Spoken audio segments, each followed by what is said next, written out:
Sound is something that I look at as a tool, and I use this tool to work the system.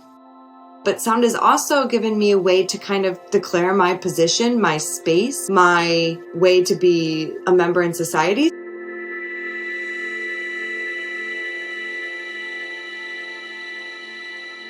Well, when I started working with art, I really did struggle to find my voice, so to speak. I wasn't sure if my voice was in painting, sculpture, performance, film, sound. And through that journey, I realized that I forgot one little thing, and that's that I wanted to enjoy and be excited about things, and that's where sound found me. And admittedly, at that time, I was quite exhausted just as a deaf person. In the beginning, I was doing a lot of drawings, and I wasn't really open at that point about my deaf experiences. Admittedly, I was scared. I wasn't ready. And also, at that time, 4 years ago, I don't really think the world was ready to. I have done my series of drawings about deaf rage.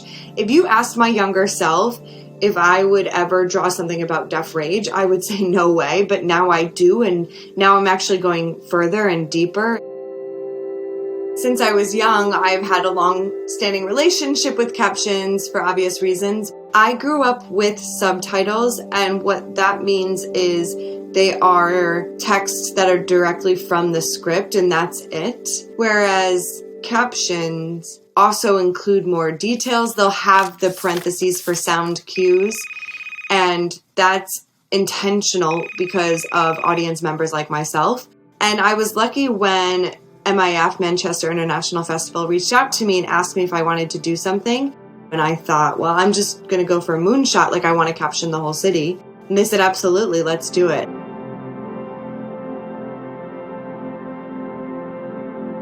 Starting out, I had no idea what Manchester was like as a city. We decided to make it walkable to be able to see all the captions. The plane is my favorite one because of flight or fight.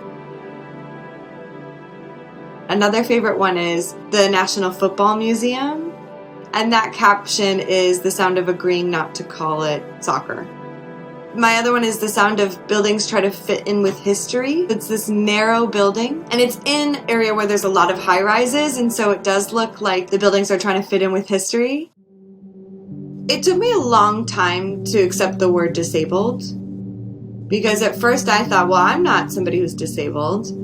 But thinking that way, I realized is very ableist. And it took me years to unlearn that ableist viewpoint. Actually, being disabled is great, and that word itself has actually expanded too, and more people are being brought into the fold, so to speak. Now that I've gotten into sound as a medium, I actually, ironically, have found myself, and I have been able to use sound to give myself a platform, and also it allows me to tell stories.